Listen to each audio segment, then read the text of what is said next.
예, 시청자 여러분 안녕하십니까. 시장공감 10 시작합니다. 이번 주에 아마 글로벌 증시에서 우리 시장도 그렇고 가장 중요한 게 미국의 3월 물가지수 발표였는데요. 예측했던 것처럼 높게 나왔습니다. 8.4를 예측했는데 8.5가 나왔고요. 사실 대단한 상승률입니다. 작년엔 뭐 코로나 여파가 있었다겠지만 1% 상승이었고요. 올해 상반기만 해도 뭐 4% 이랬거든요. 그런데 초반에는 미국 증시가 올랐습니다. 이게 고점을 만들고 피크아웃을 만들 수 있겠다는 기대감이었는데 이내 또 좀 정말 그럴까? 이런 우려들로 또 이제 미국 증시는 좀 밀려났고요. 다만 지금 이제 4월 소비자 물가지수는 8.2를 예상합니다. 그러니까 확연히 그 정도만 나와준다면 이제 기대감을 좀 가질 수 있는 거죠. 다만 이제 한 달 정도가 남아있기 때문에 그때까지의 기간들이고요. 예, 물가가 좀 고점을 쳤을 가능성, 기대는 어느 정도 할 수 있습니다. 지수 확인하겠습니다. 우리 시장도 뭐 그런 걸 좀 반영하는 거 아닐까요? 상대적으로 좀 우리 시장은 강하게 기관들이 좀 매수에 나서는 요즘 뭐 기관들이 사야 좀 오르고 외국인들은 꿈쩍 않고요. 기관들이 팔면 주가는 밀리고요. 기관 조금 나오면서 코스피는 0.8%가량, 코스닥은 0.5%가량 가면서 우리 증시가 나름 차별화의 모습들을 가지고 갑니다. 그러면 또 어떻게 대응해야 되고 어떤 종목들을 가져가야 될 것인가? 종목에 대한 고민들 지금부터 이야기하겠습니다. 잠금 해제 시작하겠습니다.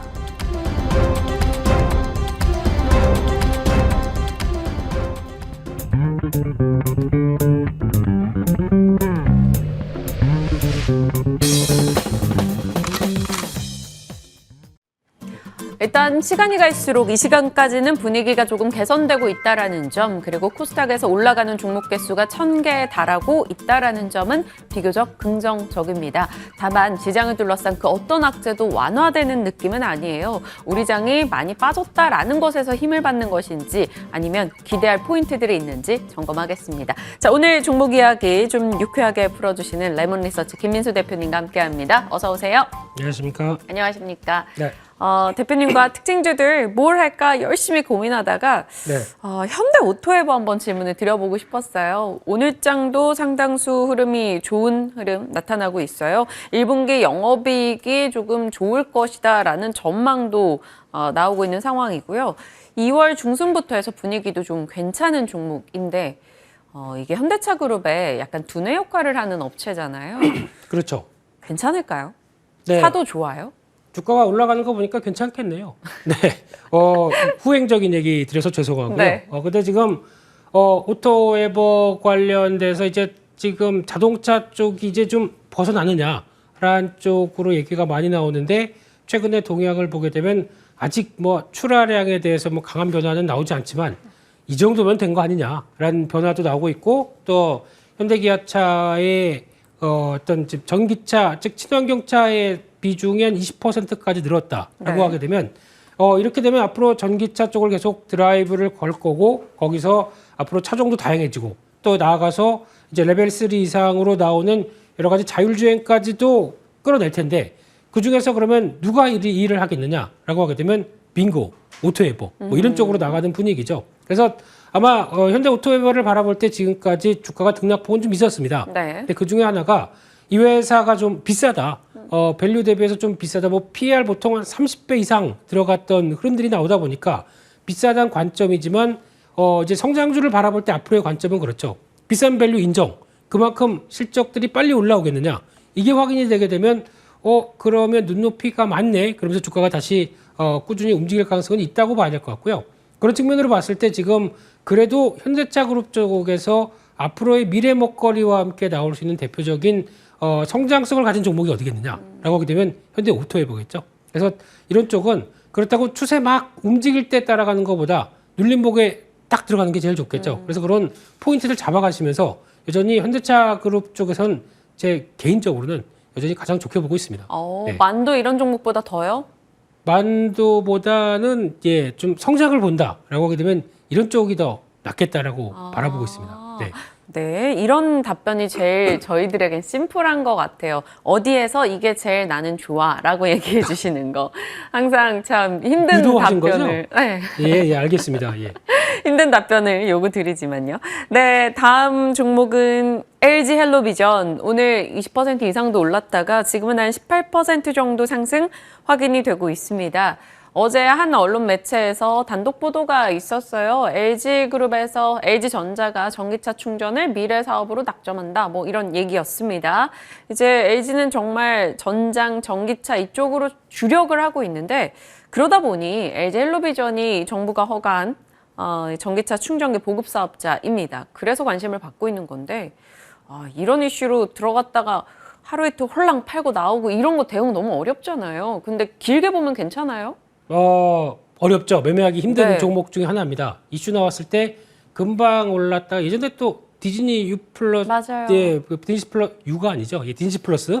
네, 이쪽과 같은 플러스라고 또 예, 뭐 연결이 되다 보니까 거기서 또 한번 급등했던 경험이 있는데 그거 빼고 잠잠하다가 한 번쯤 이렇게 이슈 나올 때 움직이는 종목 정도라고 봐야 될 것 같고요.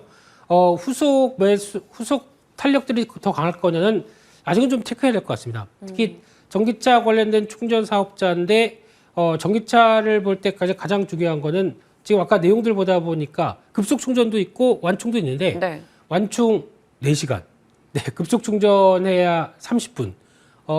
한국 사람들이 이거 기다려 주나요?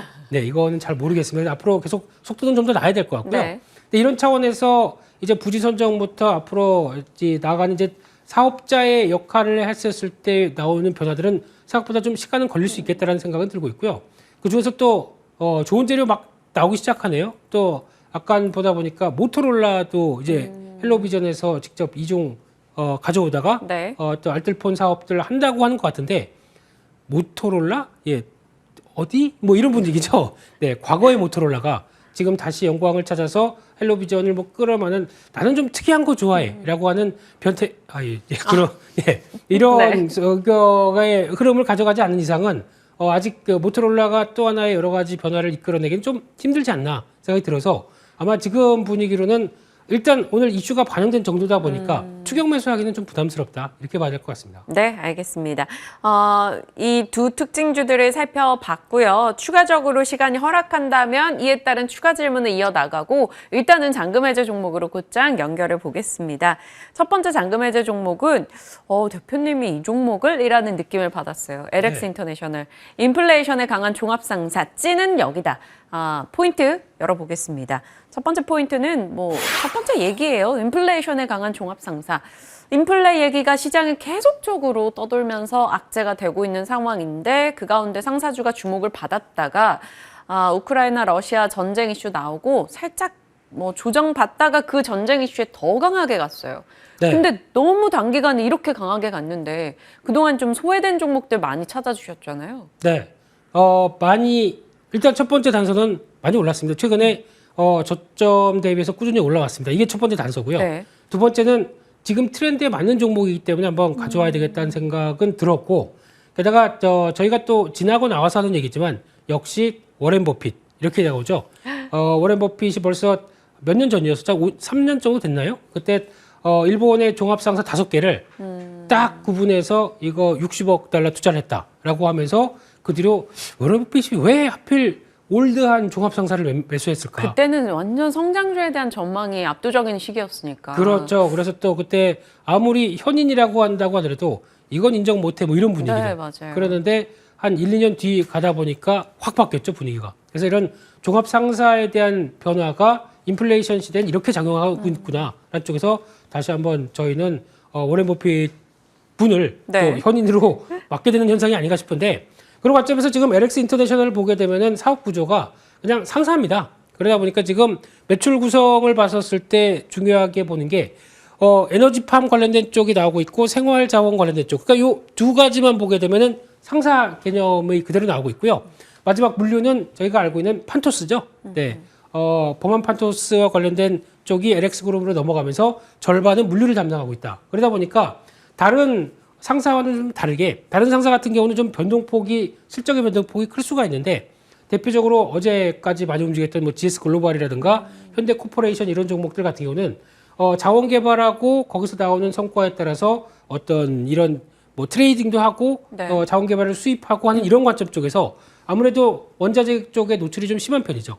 하지만 LX 인터내셔널은 물류가 꽉 잡고 있기 때문에 이에 따른 변화를 본다라고 하게 되면 아마 지금 보셔도 아시겠지만은 물류 쪽에 대한 부위중이 상당히 크게 나오기 시작하면서 그러네요. 종합상사의 성격을 갖고 있지만 물류 종합 흐름들을 갖고 가고 있다라는 쪽으로 봤었을 때 훨씬 더 안정적인 실적 기조라고 봐야 되겠죠. 네, 일단 뭐 인도네시아 석탄 광산 사업을 운영하고 있다라는 게 지금 뭐 화두가 되면서 지금 석탄 관련한 종목들의 강세와 함께 움직임을 보였었는데 네. 사실 이 말씀 주신 대로 이 내부 사업을 들여다봤을 때는 물류 부분이 탄탄하게 안정감을 주기 때문에 또 다른 에너지 석탄 관련한 종목들과는 좀 차별화될 수 있다라는 점을 얘기를 해주신 거예요. 네. 자, 두 번째 포인트 가겠습니다. 기업의 변화인데 어떤 변화예요? 또 미래사업, 뭐 신사업 이런 준비를 하고 있다 이런 내용일까요? 네, 어떻게 하셨죠? 요즘에 다 그런 변화를 추구하더라고요. 네, 아무리 대기업이지만 그래도 사업 방향들은 있어야 되겠죠. 그래서 지금 같은 경우에서 봤을 때 잘하고 있는 건 잘하고 있는 건데 근데 앞서 말씀하셨던 것처럼 지금 최근에 부각받고 있는 게 중국 내몽고 지역에 이어졌던 석탄 화공 플랜트 지분 인수하면서 이 부분도 나도 석탄주인데 이런 쪽이 나왔다가 이 석탄 관련된 쪽에서 가격들이 나오다 보니까 거기서 이제 영향을 그대로 끼치는 측면들도 높고요. 특히 앞서 말씀드렸던 것처럼 석탄, 석유, 팜 이쪽이 또 주력적으로 트레이딩을 하고 상사로 움직이다 보니까 석탄 가격 같은 경우도 최근 들어서 뭐 러시아 또 관련된 석탄 수출 이제 또 제재하는 쪽으로 나오기 네. 시작하고 게다가 팜 가격 같은 경우는 팜유도 지금 거의 꾸준하게 올라가는 추세다 보니까 이런 변화 쪽에서 이건 다 좋은데 회사 입장 쪽에서 좋아라는 거는 빼고 앞으로 또 이제 ESG가 강화되는 측면 쪽에서 석탄 관련된 쪽은 지금은 괜찮겠지만 약간 좀 비중을 줄이면서 다른 신사업 쪽을 이어가자 네. 이런 쪽으로 분위기가 나오고 있죠. 그러다 보니까 여기서 많이 나오는 것 중에 하나가 지금 얘기 나오고 있는 지금 헬스케어라든가 친환경 쪽을 좀 더 강화시키겠다라는 입장으로 보여지고 있고요. 게다가 또 니켈, 리튬 같은 2차 전지 쪽이 또 여러 가지 부각을 많이 받고 있기 때문에 또 반개 쪽으로 보게 되면 LG 에너지 솔루션도 있다 보니까 우리가 이거를 잘 캐치를 해서 이쪽에 또 연계시키는 이런 방안들을 찾자. 2차 전지 쪽에서도 계속 확대를 하고 있는 모습들로 2차 전지 소재 쪽이죠. 네. 보고 있고 그러다 마찬가지로 물류 쪽은 계속 투자를 계속하고 있습니다. 해외 거점 늘리면서 연간 기준으로 1,500억씩은 계속 또 거점을 확보하는 데 쓴다라고 하게 되면 좀 더 효율적인 물류가 가능하겠죠. 이런 쪽의 변화들을 봤을 때 앞으로의 성과들은 여전히 확장세가 이어지겠다. 이런 쪽에 무게를 둘 수 있을 것 같습니다. 지금은 단기적으로는 에너지 사업 관련해서 모멘텀을 받고 있는데 기업의 변화로 인해서는 좀 장기 그림을 그려볼 수 있는 종목이다 말씀 주셨습니다. 자, 하지만 좋은 내용, 좋은 기업은 굉장히 많아요. 근데 좋은 타이밍에 사는 게 중요하기 때문에 이 세 번째 포인트가 꼭 필요한 것 같아요. 실적 대비 저평가. 지금 주가가 단기간에 이만큼 올랐음에도 불구하고 저평가라고 얘기할 수 있는 근거는요? 네, 근거는 실적이죠. 네, 그래서 지금 실적을 봤을 때 작년이 큰 폭의 실적을 올렸습니다. 그래서 지금 보통 보면은 한때 2020년도 1,500억 영업이익 나오던 회사가 6,500억까지 거의 이게 4배 가까이 성장했죠. 그리고 올해도 이 성장한 흐름들이 꾸준히 연장된다라고 하게 되면 깜짝 놀랐네요. 이거 홈쇼핑인 줄 알았습니다. 빨간색으로 있어서. 저도 깜짝 놀랐습니다. 네. 확장세가 계속 이어간다는 분위기겠죠. 그래서 이런 쪽으로 봤을 때 그러면 어떤 성장폭은 줄어든다고 하더라도 지금 이 변화가 계속 꾸준히 유지된다라고 하게 되면 지금 시총이 1조 3천억대 그러면 6천억대 넘어가는 영업이익 대비해서는 그렇게 좀 많이 안 비싸다고 봐야 되겠죠. 주가가 올라왔다고 하더라도요. 게다가 PBR 0.64배 마찬가지로 실적 자산 대비 저평가가 뚜렷하게 되면 아마 주가 반응은 그럴 것 같습니다. 많이 올랐기 때문에 좀 뚱하다고 하더라도 지금 추세 흐름들은 크게 흔들리지 않은 채 여전히 고점을 확장해가는 추세가 나올 것이다. 라는 관점 쪽에서 저평가를 이제 본격적으로 누리는 구간 이런 쪽으로 바라보고 있습니다. 그렇다면 목표 라인을 얼마로 잡으실까요? 오늘 한 35,300원권 지나가고 있거든요. 네, 아마 한 35,000원대 밑에 정도쯤에서는 가격대 매수가 노려보시는 게 좋을 것 같고요. 1차로는 과거에 뭐 주봉이나 월봉을 보시게 되면 아시겠지만 이게 이제 턴하는 과정이라고 봐야 되겠죠. 네. 그렇기 때문에 이 턴하는 과정 쪽으로 봤었을 때는 과거 나왔던 고가대를 하나씩 섭렵하겠다라는 입장 쪽에서 1차로 4만 원대 말씀드리고 싶고요. 손절가는 31,900원으로 말씀드리겠습니다. 알겠습니다. LX 인터내셔널 많이 올랐음에도 불구하고 저평가라고 판단할 수 있는 여러 가지 근거들을 얘기를 해주셨어요. 다른 상사주들과 조금 차이점도 살펴주셨고요. 목표가 4만 원 잡아보고 저희 지켜보겠습니다. 자, 두 번째 종목 가겠습니다. 다음 종목이 아비코전자예요. 모두가 노리는 알짜배기. 박근영 부장님이 어제 아비코전자를 잔금해제 종목으로 이제 예. 풀고 가셨는데 네. 또 김민수 대표님이 그러니까 괜히 이 종목이 정말 더 좋은 것인가라는 고민을 하게 돼요. 네. 포인트 가겠습니다. 첫 번째 포인트는 전기차용 전장 프로젝트 강화. 어제 포인트 들었던 내용은 결국 인덕터와 PCB 이렇게 해서 끌고 갈 수 있는 포인트가 많다. 기대 요소가 있다라는 거였는데 네. 마찬가지겠죠? 종목 바꾸겠습니다. 네, 좋습니다. 또 하면 좀 그래서 예. 하지만 그래도 포인트는 좀 다를 겁니다. 네, 그래서 지금 이제 전장용 부품 쪽에서 자회사가 하나 있는데 네. 대부분의 내용들은 많이 아실 거고요. 네, 어제 아비코테크라고 하는 회사가 있는데 자동차용 PCB 관련된 회사입니다. 네, 이 회사가 지금 최근에 나오고 있는 전기차용 관련된 쪽에서 프로젝트를 강화시키다 보니까 과거와는 좀 다르게 이제 아마 올해부터 흑자가 좀 빠르게 나올 것이다라고 바라보게 되면 여기서 나오는 변화, 특히 지금 아비코전자가 갖고 있는 벤더, 그러니까 즉 공급사를 보게 되면은 대표적으로 나오는 게 현대모비스고요. 그리고 한국단자입니다. 이런 회사들 같은 경우 보게 되면은 자동차 부품 회사에 한 가닥씩 하는 회사들이죠. 네. 그런데 그쪽에 납품한다는 얘기는 이 자회사의 영향과 같이 연결된다라는 쪽으로 볼 수 있기 때문에 이런 부분들이 하나의 또 중요한 역할을 할 것이다라고 바라보고 있습니다. 네, 네. 좋습니다. 뭐 아직까지는 두 번의 포인트는 비슷해요. 두 번째 포인트 가겠습니다. 네. 어떤 참여 포인트? DDR5도 저희 어제 마르고 닳도록 얘기를 나눠봤는데 근데 이거는 정확하게 얘기 안 하셨을 겁니다. 어떤 걸까요? 네. 혹시 메탈 파워 인덕터라는 얘기 하셨나요? 네, 어제 하셨어요. 삐졌는데요. 네, 급 삐졌습니다. 예, 그래서 지금 바라보는 게 이제 아마 DDR5 일반적인 얘기만 하는 것보다 이제 타이밍이 중요하겠죠. 근데 지금 아마 주가도 같이 쭉 움직이긴 하겠지만은 지금 현 상황에서 DDR4에서 5로 전환될 때 PC는 먼저 나왔습니다.